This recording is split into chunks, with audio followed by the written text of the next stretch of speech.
Good evening. I'm Dan Fitzpatrick, stockmarketmentor.com here on Monday, August 17th. And I want to look at the airlines today. If you look at the Amex airline index here, I always like to look for touch and goes, which is my pattern where your stock comes down and then bounces along the runway, moves back up. Those are nice patterns. Here we've kind of got the touch, but we're waiting for the go. This is still trending lower. And thank the good Lord that this isn't a tradable instrument, because I'd probably be short. Instead, we look at the individual names, and they show kind of a different story here. You look at JetBlue. Right now, this is my favorite airline for the pure and simple reason that it's up at a new high, and it's popping out of a volatility squeeze. This is one that several members in the Stock Market Mentor forum, and Option Market Mentor too for that matter, have been all over. So I want you to look at JetBlue, and I want you to look at it in this time frame, because this is really the one that matters. If you look at it in the daily time frame, it's up 40 cents. Okay, big whoop. So it'll be down 42 cents tomorrow, and you're going to get shaken out, right? Don't do that. Instead, you just take your entry, zoom out to a weekly chart, and just let her rip. This is not Jimmy Shaker Day. This ain't the top of the stock here for JetBlue. Now look at some others, different configuration here. Look at Spirit Airlines.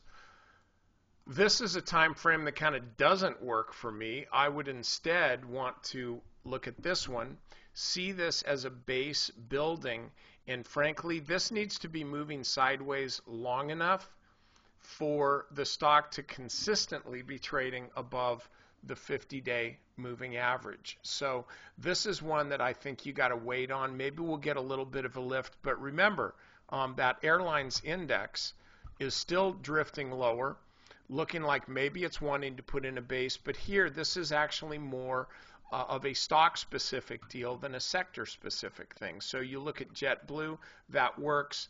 Spirit Airlines, not quite so much. But then you look at United Airlines, and this is kind of right in the middle of what's working and what's not working yet. This is still drifting below the 200-day moving average, but you can see it's being bought on any kind of pullback. So I would say this is really okay to buy too if you are looking for airline exposure. But I've made this mistake more times than I'm going to tell you, because then you wouldn't respect me. But this always works for me. Just buy the leader. There's a reason. It's not like everybody's forgotten about the other airlines, or, oh, everybody's missed such and such a stock, and I'm the only one that's found it, and once everybody else finds it, I'm going to make a gang of money. It doesn't work that way. JetBlue's up at a high for a reason. Okay, the reason is because it's under buying pressure. If you wait until you're the last one in the door, that's not going to work out too well for you. So I would suggest you look at this, and again, if you're interested in airline stocks, there's plenty of other sectors to be trading, and I'm trading a bunch of them. But if you're looking at airlines, I think JetBlue is that's your ride. I won't say it's first class, but you do get a little extra legroom.